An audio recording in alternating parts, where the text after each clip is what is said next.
চলাকালে অদ্ভুত এক কাণ্ড ঘটে গেল। পার্লামেন্টে উপস্থিত আইন প্রণেতারা যখন গুরুত্বপূর্ণ বিষয়ে কথা বলছিলেন, তখন হঠাৎই সেখানে ঢুকে পড়ে একটি গাধা। আর এই চাঞ্চল্যকর ঘটনাটি ঘটেছে পাকিস্তানে। ইতোমধ্যে এই ঘটনার ভিডিও সামাজিক যোগাযোগ মাধ্যমে ছড়িয়ে পড়তেই রীতিমতো তা ভাইরাল হয়ে যায়।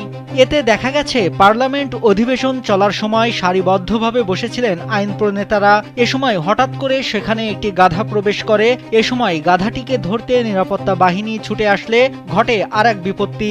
গাধাটি দৌড়ে মুহূর্তের মধ্যে চেয়ারের মাঝে ঢুকে পড়ে। এ সময় বেশ কয়েকজন আইন প্রণেতা চেয়ার থেকে পড়ে যান। পাকিস্তানে দীর্ঘদিন ধরেই পার্লামেন্টের দুর্বল নিরাপত্তা নিয়ে ব্যাপক সমালোচনা চলছিল। এরই মাঝে পার্লামেন্ট অধিবেশনে গাধা ঢুকে পড়ায় নিরাপত্তা নিয়ে ব্যাপক প্রশ্ন উঠেছে। কিভাবে গাধাটি পার্লামেন্টে প্রবেশ করেছে তা খতিয়ে দেখতে ইতোমধ্যে তদন্ত কমিটি গঠন করা হয়েছে।